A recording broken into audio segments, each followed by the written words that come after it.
और अब खबरें विस्तार से। शुरुआत ग्वालियर से मिल रही बड़ी खबर के साथ। महान आर्यमन सिंधिया ज्योतिरादित्य सिंधिया के बेटे हैं, उनके नाम में ही महान है। महान आर्यमन सिंधिया कोरोना पॉजिटिव निकले हैं। महान आर्यमन समेत तीन जो मरीज हैं वो संक्रमित मिले हैं। 3 संक्रमित मरीज मिले हैं। बुखार खांसी के चलते कोविड का टेस्ट हुआ। जय विलास महल में होम आइसोलेशन में है आर्यमन। जिले में कोरोना एक्टिव केसेस की बात कर ली जाए 16 ये संख्या पहुंच चुकी है। महान आर्यमन सिंधिया कोविड-19 पॉजिटिव।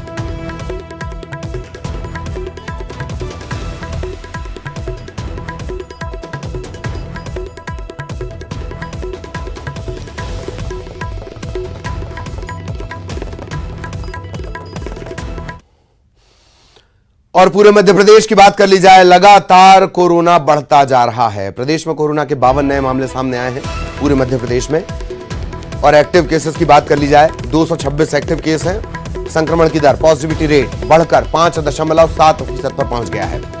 अकेले भोपाल में कोरोना के 16 नए मामले, यहां 94 एक्टिव केसेस हैं। इंदौर में 10 नए मामले और कुल 44 एक्टिव केसेस।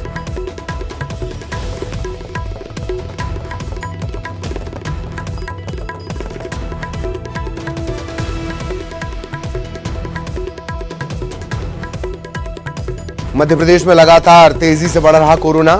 और अब ग्वालियर में ज्योतिरादित्य सिंधिया के बेटे महान आर्यमन भी कोविड पॉजिटिव निकले हैं। महान आर्यमन के अलावा 2 और लोग भी कोरोना संक्रमित मिले हैं। बुखार खांसी के चलते कोविड का टेस्ट हुआ, पॉजिटिव आया। जय विलास पैलेस में ही होम आइसोलेशन में रखे गए हैं आर्यमन। पूरे ग्वालियर की अगर बात कर ली जाए, एक्टिव केसेस यहां 16। पूरे मध्य प्रदेश की बात कर ली जाए 52 नए मामलों के साथ 226 एक्टिव केस। संक्रमण की दर बढ़कर पहुंची 5.7%। भोपाल में कोरोना के 16 नए मामले, 94 एक्टिव केस। इंदौर में 10 नए मामले, 44 एक्टिव केस। सहयोगी सुशील हमारे साथ जुड़े हुए हैं। सुशील के पास हम आपको लिए चलेंगे। सुशील, 10 जो नए मामले हैं, हालांकि मध्य प्रदेश में तो लगातार मामले बढ़ रहे हैं। आपके एक्टिव केसेस 16 और अब उसमें एक महान आर्यमन भी। जी बिल्कुल, देखिए मध्य प्रदेश में अगर देखें तो पिछले 24 घंटों में कोरोना ने तेजी से पैर पसारे हैं। 52 नए केस के साथ ही मध्य प्रदेश में टोटल एक्टिव केसों की संख्या 226 हो गई है। ग्वालियर की बात करें तो यहाँ भी एक्टिव केसों की तादाद 16 हो गई है। कल 3 नए मरीज सामने आए हैं। सबसे बड़ी बात यह है कि जो कोरोना पॉजिटिव लोग मिले हैं उनमें सिंधिया राजवंश के युवराज कहे जाने वाले महान आर्यमन सिंधिया भी है, जिनका कल शाम सर्दी खांसी बुखार के चलते कोविड टेस्ट कराया गया था। और देर रात जो रिपोर्ट आई है उसमें महान आर्यमन सिंधिया कोविड पॉजिटिव पाए गए हैं। और चूँकि वो बुखार और खांसी से पीड़ित थे, यही वजह है कि वो जय विलास पैलेस में ही आराम कर रहे थे। लेकिन अब चूँकि उनकी कोविड टेस्ट की रिपोर्ट पॉजिटिव आई है तो महान आर्यमन सिंधिया को जय विलास पैलेस में ही होम आइसोलेशन में रखा गया है। डॉक्टर उनकी जो सेहत है उस पर निगरानी कर रहे हैं। और पिछले कुछ दिनों से जो सर्दी खांसी के चलते उन्हें परेशानियां हुई थी, उसके बाद ही उन्होंने एहतियातन कल शाम को कोविड टेस्ट कराया गया था। तो उसके बाद से अभी फ़िलहाल उनकी स्थिति बेहतर है, लेकिन होम आइसोलेशन में रखा गया है। और जो डॉक्टर है विशेषज्ञ वो उनकी सेहत पर निगरानी रख रहे हैं। और उनके कोविड पॉजिटिव आने के चलते महान आर्यमन सिंधिया ने अपने जो अगले 3-4 दिन में कार्यक्रम थे उन सभी कार्यक्रमों को रद्द कर दिया है और अब वो पूरी तरह से आराम कर रहे हैं। चलिए, बहुत बहुत धन्यवाद आपका सुशील इस तमाम जानकारी के लिए। इधर भोपाल से एक और बड़ी खबर। मेंटेनेंस के चलते आज भी भोपाल के कई इलाके में बिजली कटौती होगी। बहुत ध्यान से आपसे जुड़ी हुई खबर। कई इलाके, भोपाल के कई इलाके 6 घंटे तक बिजली गुल रहेगी। मानसून के पहले मेंटेनेंस के हवाले के चलते बिजली सप्लाई नहीं होगी। क्या आप इन इलाकों में रहते हैं? Jatkhedi, Geetanjali, royal park, Bagsevaniya, Annapurna complex और इसके आसपास के इलाके 6 घंटा बिजली नहीं। सुबह 9 बजे से 3 बजे तक, दोपहर 3 बजे तक मेंटेनेंस का काम चलेगा। इससे पहले अपने काम निपटा लो या फिर 3 बजे के बाद टालो। 9 बजे से 3 बजे तक बिजली नहीं रहेगी। इलाके फिर सुन लीजिए, Jatkhedi, Geetanjali, royal park, Bagsevaniya, Annapurna complex और आसपास का इलाका 6 घंटे बिजली नहीं।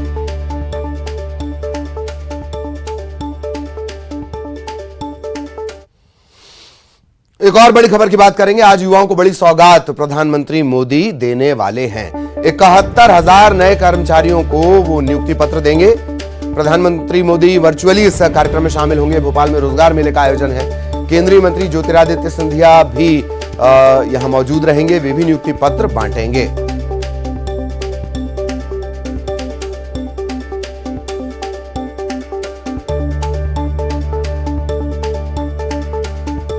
सहयोगी वासु हमारे साथ जुड़े हुए हैं। वासु के पास आपको लिए चलेंगे। वासु, रोजगार मेले का आयोजन विस्तार से बताएं, कितने बजे आयोजन होना है? जी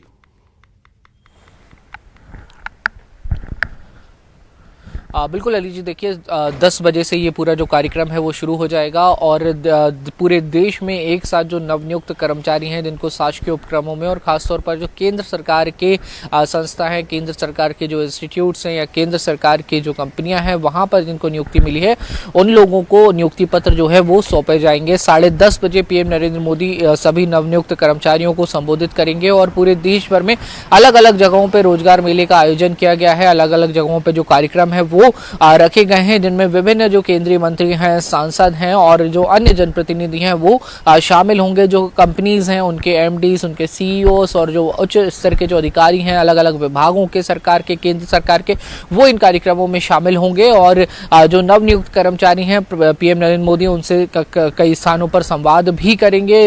औपचारिक रूप से उन्हें नियुक्ति पत्र भी सौंपे जाएंगे और उन्हें मोटिवेट किया जाएगा, उन्हें एक तरीके से प्रशिक्षित किया जाएगा कि आने वाले समय में किस तरीके से बेहतर काम करना है। क्योंकि जिस तरह से मेक इन इंडिया को बड़े पैमाने पर प्रमोट किया जा रहा है, मेक इन इंडिया के तहत बहुत सारे काम जो हैं वो लगातार चल रहे हैं।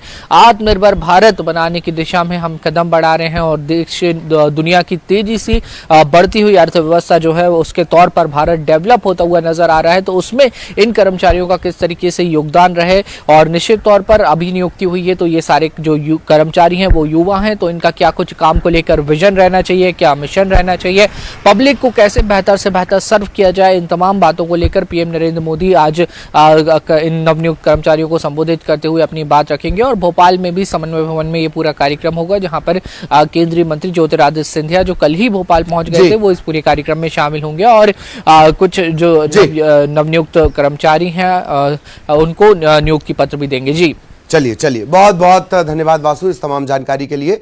अगली बड़ी खबर भी भोपाल से ही। बड़वानी में आज लाडली बहना सम्मेलन का आयोजन होना है। सम्मेलन में मुख्यमंत्री शिवराज सिंह चौहान शामिल होंगे। 371 करोड़ के विकास कार्यों का वो शुभारंभ करेंगे।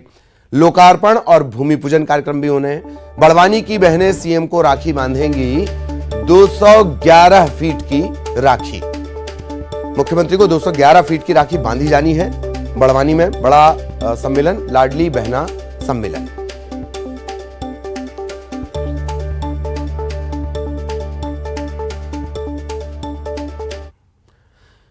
इधर विदिशा में बागेश्वर महाराज का कार्यक्रम चल रहा है। इसमें मुख्यमंत्री शिवराज सिंह चौहान भी शामिल हुए। यहां सीएम ने भजन गाया, भजन से भक्तों का मन मोह लिया।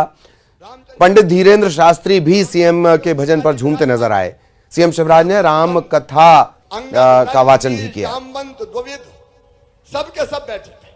अचानक सीता माता बोली कि वैसे राम भजन सुखदाई जपो रे मेरे भाई ये जीवन 2 दिन का। राम भजन सुखदाई जपो रे मेरे भाई ये जीवन 2 दिन का।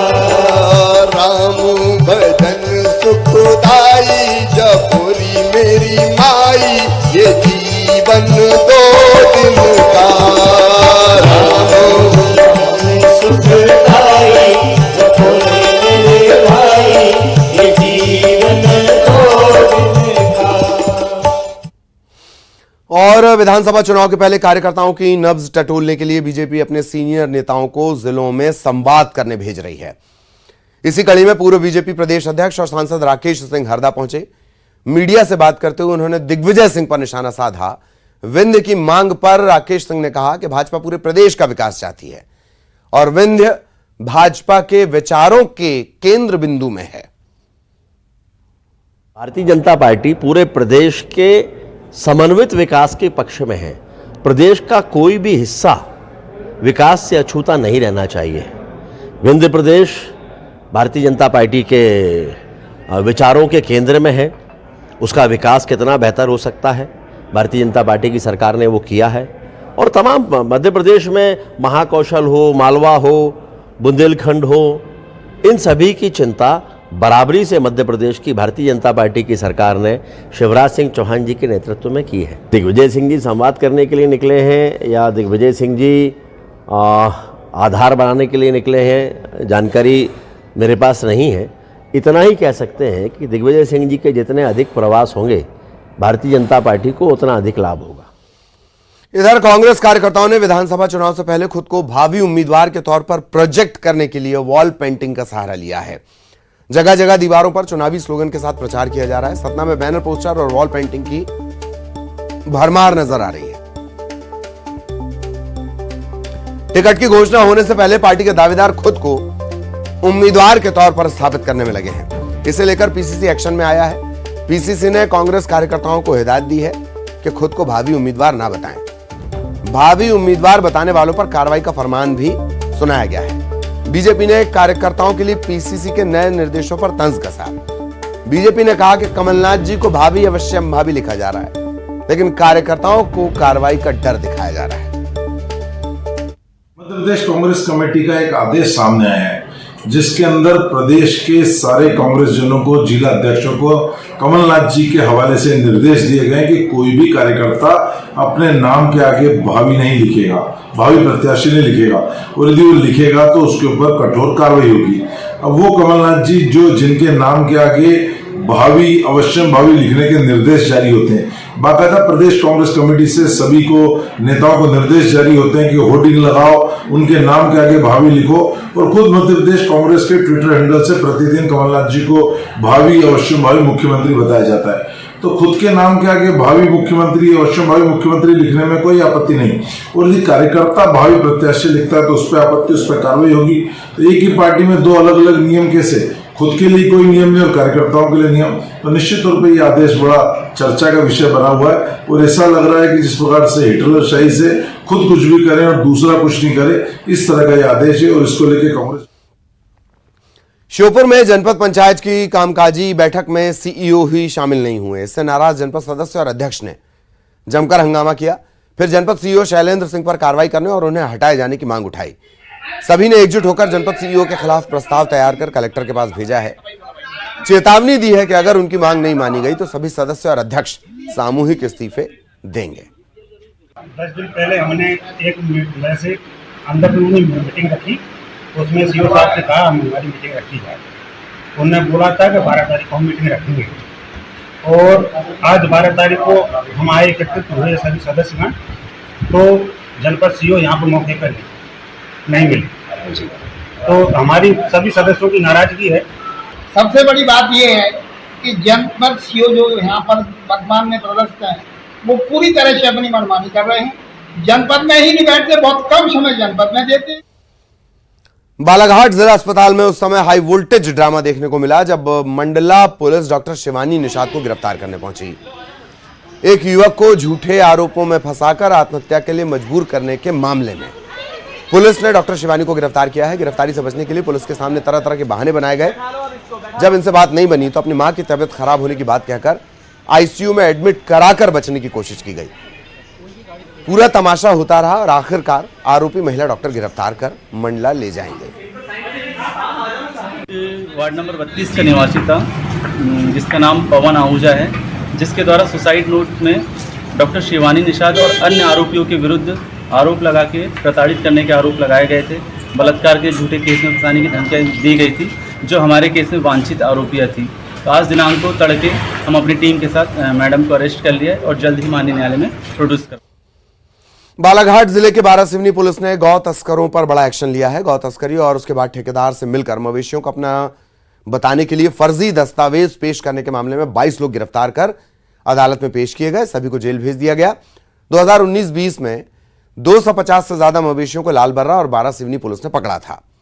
पुलिस ने बाद में इन्हें स्थानीय गौशाला में रखवाया। कुछ लोगों ने ठेकेदार के माध्यम से फर्जी रसीद बनाकर सुपुर्दनामे में मवेशियों को वापस लेकर अपराध किया। जांच में पुलिस ने ठेकेदार समेत 37 ग्रामीणों को आरोपी बनाया था। 3 साल बाद अब पुलिस ने एक साथ 22 को गिरफ्तार किया है। 15 आरोपियों की तलाश अभी भी जारी है। 19 का है, थाना वारासिवनी और लाल बल्लार थाना के अंतर्गत जो अवैध गोवंश परिवहन करते हुए पकड़े गए थे। उस समय करीब 200 से 250 गोवंश पकड़े गए थे और पकड़ने के बाद पुलिस द्वारा इनको गौशाला में रखा गया था। तो कुछ लोगों द्वारा ठेकेदार के माध्यम से फर्जी रसीदें बनाकर इनको अपने सुपुर्दनामे पर ले लिए थे। इस तरह से ये अपराध किए थे। इसमें टोटल 37 आरोपी थे। वर्ष 2022 में इनके खिलाफ मुकदमा कायम हुआ था। आज हमारे द्वारा 22 आरोपियों को गिरफ्तार कर माननीय न्यायालय पेश किया गया है। खबर टीकमगढ़ से, जहां महेंद्र सागर तालाब के बाईपास पर नवजात शिशु का शव मिला है। नवजात शिशु का सिर धड़ से गायब था। इस मामले की गंभीरता से जांच की जा रही है। पोस्टमार्टम करवाया गया है। आखिर किसका ये बच्चा है, किसने इसे फेंका? 1 साल पहले एक नवजात लड़की का भी यहीं पर शव मिला था। सीहोर के ऐतिहासिक चर्च में उस वक्त हड़कंप मच गया जब मैदान में एक 8 फीट लंबे विशालकाय सांप पर लोगों की नजर पड़ी। चर्च स्टाफ की जैसे ही इस पर नजर पड़ी, सब दहशत में आ गए। सर्प मित्र बुलवाया गया। आधे घंटे की कड़ी मशक्कत के बाद आखिरकार इस धामन सांप को काबू में किया गया। एक डिब्बे में बंद करके इसे जंगल में ले जाकर छोड़ दिया गया। मतलब ये देखो, आप यहाँ पकड़ा है ना, अब मैं कोशिश करूँ ये भी तो ऐसे लपेट लेता है।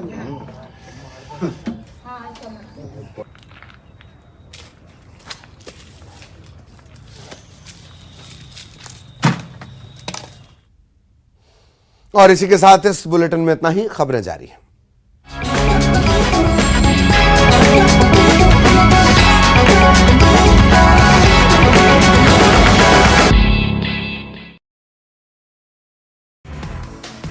गृहमंत्री अमित शाह अरुणाचल दौरे पर नमती क्षेत्र बालोंग स्मारक में वीर शहीदों को दी श्रद्धांजलि। बोले, कम संसाधनों के बावजूद बड़ी दुश्मन सेना को दी थी मात।